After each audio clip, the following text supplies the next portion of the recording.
Hello, good morning uli guys. Good morning. Ayan. Bali,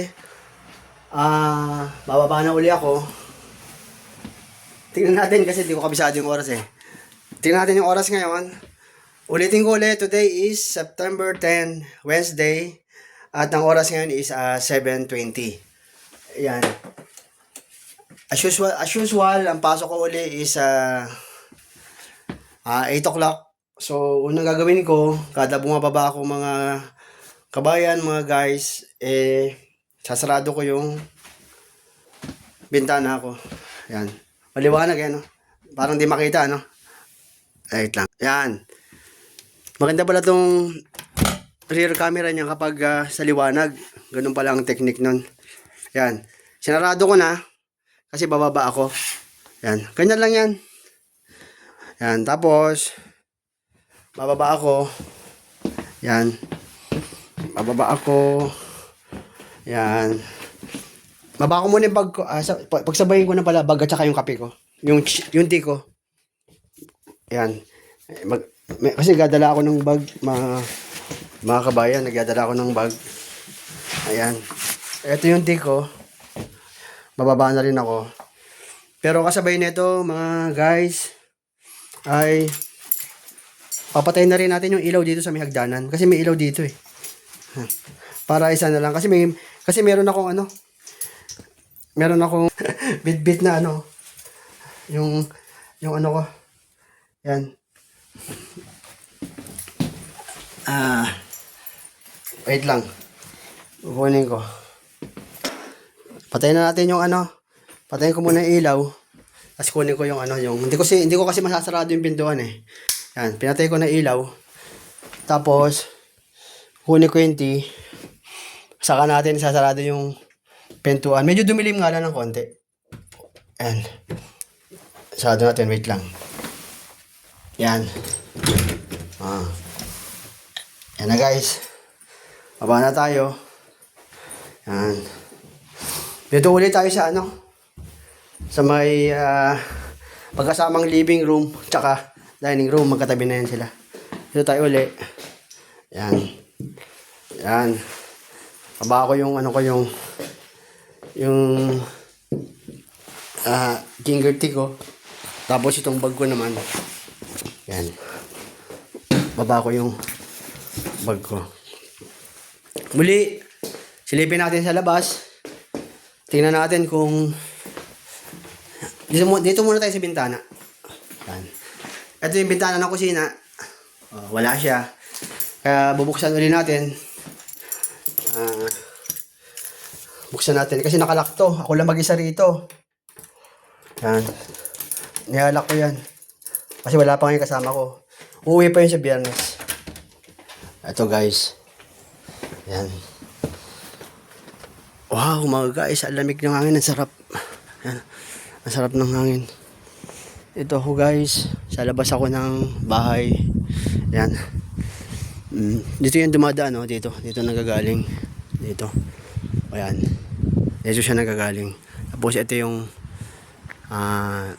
bahay yan. Tignan mo. Iisa lang ang manghugis ng bahay dito. Ayan. Dito ako sa sa labas. Ngayon guys, mga kabayan, papasok na ulit tayo muna habang hinihintay ko yung mga kasama ko. Yung kasama ko pala. Dalawa lang pala kami. Kaya papasok muna ako. Tapos doon tayo mag-usap sa loob. Yan. Yan. Sarado ko muna yung pinto uli. Ayan na yan. Sa lalim, makikita ko naman pag pumarada kasi kulay itim yung kotse niya. Makikita naman natin dyan eh. Kulay itim yung kotse. Ngayon mga guys, habang naghihintay ako, binubuksan ko to para may lamig. Ay. Yan. Buksan natin tong yung pintuan. Yan. Para may lamig. Mamaya ko na sasarado. Yan. Angat natin dito ganyan. Yan. Ang sarap ng simoy ng hangin mga kabayan, mga guys. Yan, sarap ng simoy ng hangin. Ito yung mga kapitbahay. May mga sariling bakod eh. Ayan may sariling bakod.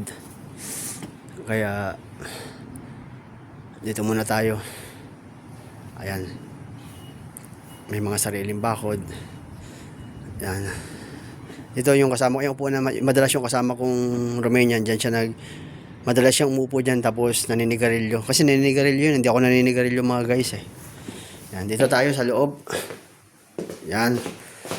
At magkwentuhan ulit tayo mga guys. Magkwentuhan ulit tayo. Yan. Yan.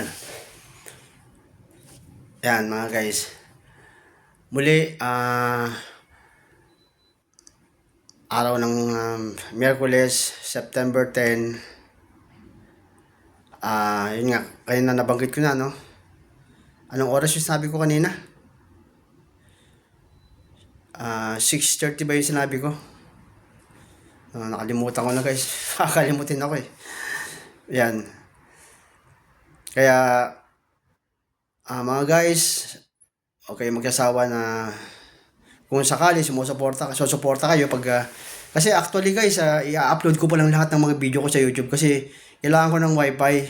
Pwede naman data kasi sa laptop ako magla-laptop eh. Sa laptop ako mag-upload. Ayun, hindi ko na siya i-edit kahit yung mga salita akong mali. Minsan meron yung dila ako nababaluktot. Mas maganda kasi natural video, di ba? Hindi na natin i-edit. Tapos, kaya nga pala yung gamit kong cellphone is hindi naman siya kamahalan dito. Kasi kung tutusin, kaya ko naman bumili ng ng mga iPhone 16 Pro Max o kaya Samsung S25 Ultra. Kaya ko yun. Pero guys, hindi natin kailangan ng ganung kamahal na cellphone. Importante may nagagamit tayo. Okay naman yung camera nito tsaka video okay naman. Makikita nyo nga, di ba malinaw. Ang cellphone ko na gamit ay, sige, ipopromote ko na rin. Samsung A16 5G. Di ba? Kaya, matagal malobat. Post ko sa dali guys, kasi aakit ako sa taas. Aakit na tayo, sama na tayo. Kasi kukunin ko yung pamunas ng cellphone ko. Yan, madilim eh. Buksan nga natin. Wait. Yan. Buksan. Kukunin ko kasi yung nakalimutan ko yung pamunas sa salamin ng cellphone. Yung ginagamit ko rito yung yung pamunas ko sa salamin. Pang talaga siya, pamunas talaga sa glass. Ito. Ano ba tawag nila rito? Yan pang salamin talaga. Para di magasgasan. Yan. Nasama ko na siya kayo sa taas. Papanik sa taas para kunin lang to yan. Yan. Pamunas. Kasi, lagi ko pinupunasan itong cellphone. Baba na tayo guys. Pag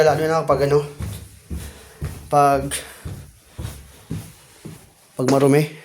Wait lang. Habang napupunasan ko. Kaso, mamaya na nga lang pagtapos natin mag-uusap. Bali ngayon guys, mga kabayan, wait lang.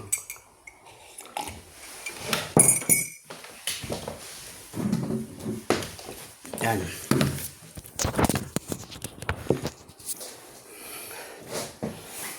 Bali mga kabayan, uli na naman ako magtatrabaho sa araw na to. At ngayon madidisin ako sa warehouse. Nakita nyo nakahapon yung video. Nagayos ako doon ng mga karton. Tapos kasi gusto kasi mangyari ng manager na mapaganda yung warehouse kahit maging malinis. Kasi tinatambakan ng mga gamit yun eh. Galing sa iba't ibang mga project. Nakita nyo yung sopa. Kung napakita ko kahapon yung mga malalaking upuan, di ba? Napakaganda. Tapos tatapon lang nila. Ganun talaga siguro dito sa ibang bansa. Kahit, di ba maraming nga mga nagbablog. Minsan pa ka sa Korea, di ba? Yung mga namumulot sila. Bali pupunta sila sa mga basura, tapos nangangalakal sila, tapos sabay nun nagbablog na sila, di ba? Dito kasi hindi naman namin maiuwi. Kasi syempre paano mo iuwi yun? Karamihan kasi mga nasa skip yung tawag mga skip, yung tapunan ng basura. Skip kasi ang tawag dito, skip. Yan, ulitin ko. Pasensya na pa, ulit-ulit. Yung tapunan kasi ng basura, yung nakita nyo kahapon, yung bakal na malaki. Karamihan, mga malalaking bagay yung tinatapon eh. Wala kang makitang mga laptop. Walang makitang mga laptop rito. Usually, karamihan, mga pintuan, mga bisagra, handle. Yan, magaganda pa. Pwede ko nga siyang baklasin, pero hindi ko nga binabaklas. Di kasi ako matsagain sa mga ganun eh. Yan, mamaya, kung mabibidyoan uli natin, yung pagbabaklas ko ng mga cabinet, matagal na naman yun. Kailangan tanggalin ko lahat ng mga cabinet doon, yung nandun, kasi magbabawas sila eh. Tapos babaklasin ko yon. Tapos, may mga ibang mga bagay pa akong ililipat na sinabi sa akin kahapon kung anong gagawin ko. Usually, di ba, maintenance carpenter ako dito. Pero marami naman kami kasi, marami kasi mga maintenance dito, mga British, mga Czech Republic, Kazakhstan, Romania, yung matatagal na dito. Kaya siguro marami rin kami. Kaya hinugot muna ako para madestino sa warehouse. Kaya mamaya guys, mga kabayan, muli nyo akong samahan kung ano yung gagawin ko doon. Uulitin ko, titignan ko kung mabibidyoan ko siya. Kasi yun lang naman ang buhay natin eh. I-document yung mga nangyayari sa atin dito sa United Kingdom. At sana kung pag napapanood nyo to, sana papanood nyo, pakinggan nyo yung mga sinasabi ko. Kasi totoong nangyayari to. Totoong nangyayari. At habang naghihintay kasi ako mga kabayan, mga guys, ito nagbablog ako. Bali yung tungkol sa mga trabaho, kung anong ginagawa namin dito. Magbigay ako ng halimbawa, no? Yung mga ano dito, sila mga Briton. Yan, Briton na lang. Sila, ang ayaw na ayaw nila sa lahat yung pinakikialaman sila. At meron silang isang salita. Pag sinabi nilang tapusin yung trabaho ng isang linggo, kailangan tapusin. Kailangan gagawin yon. Kasi pag hindi natapos yun, parang nagkakaroon ata ng problema sa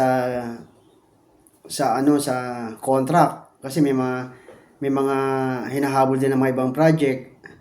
Kaya minsan, pag titignan mo yung trabaho, akala mo, hindi kaya na sa linggo, pero magugulat ka na lang eh. Bilis. Mabilisan ang trabaho dito eh. Kaya yun mga guys, ganun ang trabaho dito. Pag sinabing tapusin mo yun.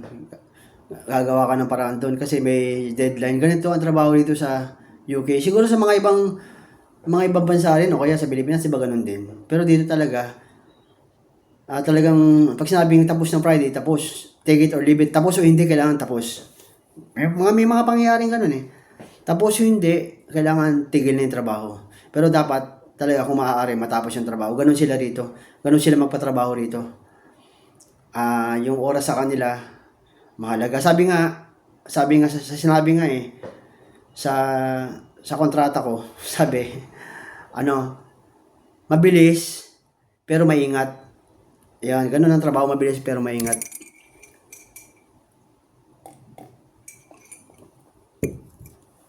Kaya, ako ngayon, mag-isa lang eh. Doon ako sa warehouse. Sa office yun, side office yun, doon ako na-assign. Doon ako dinala. Pero kasi pag nagkatrabaho kami sa mga care homes, tapos nagkakarpentero, hindi ko siya mabibidyohan kasi may mga camera nga doon. Di ba na-explain ko na ata sa inyo yun? Kaya yun, ito na yung mga pagkakataon ko para mag-video. Dito sa loob ng bahay, sa labas, pag namamalengke, kung saan pa ako pupunta, itry ko rin mag-video pag, sumamba ako. Maglalakad ako, di ba? Ibig ko sabihin, pag sumakay ako ng Uber. Uber kasi gamit dito eh. Tapos pagpunta rin sa kapatid, itry kong i-video ng maayos. Kasi may video ata ako, pero konti lang eh. Tapos pag nasa kapilya ako, siguro lalabas ako sa sasakyan, itry kong mag-vlog. Ikot ako sa kapilya sa pagsamba. Sana subaybayan yung araw-araw kong buhay. Kaya nga may petsa akong sinasabi eh. para malaman natin kung paano ako nagsimula. Yung mga marami na akong video na upload pero di ko nababanggit yung araw, kung anong araw ako nag-vlog, kung anong oras, di ba? Kung anong petsa. Yan. Ngayon, kada vlog ko, kahit na isang araw lang, halimbawa umaga, ngayon, tapos mamayang tanghali o kaya hapon,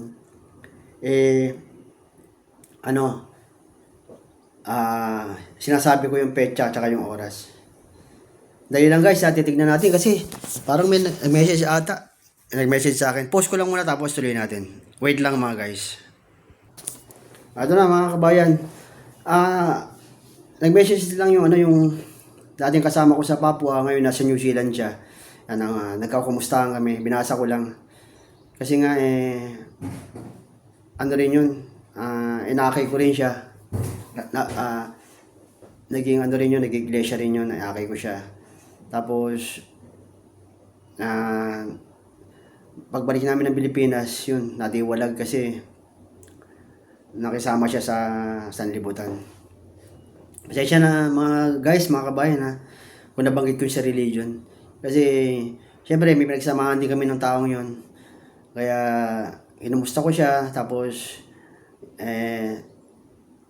bibidyo call ko sana kanina bago ako mag-vlog, kaso nga lang kausap niya yung asawa niya. Yun. Mabalik na tayo guys. Ibahin natin yung usapan. Dito na tayo sa UK. Yun nga. At ang ayaw niya sa lahat, pinakakialaman sila sa trabaho. Basta para sa kanila, yung trabaho ginagawa nila, tama yun. Pag nagkamali nga sila wala. Ganun lang. Nagkamali lang tapos baliwala lang. Pero, tiyak, pag ako nagkamali, syempre, hindi ako taga rito, mapapagalitan ako, mapagsasabihan ako. Pero sila, pag nagkakamali sila, kaya nilang ayusin. Pero wag lang yung pagkakamaling mabigat Halimbawa, kasi meron na rin natanggal dito na British, 23 years na, hindi ko naman alam pangalan nun. Pero nakwento lang sa akin ng mga kasama kong Briton. Yun nga, na pinapapasok ata ng Sabado at Linggo, hindi pumasok. Yun. Siguro laging ginagawa yun. Kasi kailangan tapusin yung sinasabi ko sa inyo. Pag sinabing tapusin yung project, tapusin. Biro mo, 23 years na yun na empleyado ng kumpanya. Pero, tinanggal siya. Siyempre, siguro, hindi siya sumusunod. Kahit na matagal ka na. Pero yung mga, halimbawa, simple lang. Halimbawa, na hindi ka pumapasok. Kasi mabigat yung hindi ka pumapasok talagang matatanggal ka. Pero yung katrabaho, nagkamali ka ng kabit, ng pintuan, pwede mong i-retouch yun, pwede mong ulitin. Ganon. Ganon ang consequences nun. Hindi naman agad sila matatanggal nun, syempre. Pagkatapos, pagdating sa trabaho din, yun lang. yun lang medyo nakakatawa ng konti kasi madalas sila mahaba ang pahinga nila. Konting pukpok, pag nakabit yung sa pintuan, pahinga na. Ganun sila. Ganun ang trabaho nila. Kahit may deadline, ganun sila.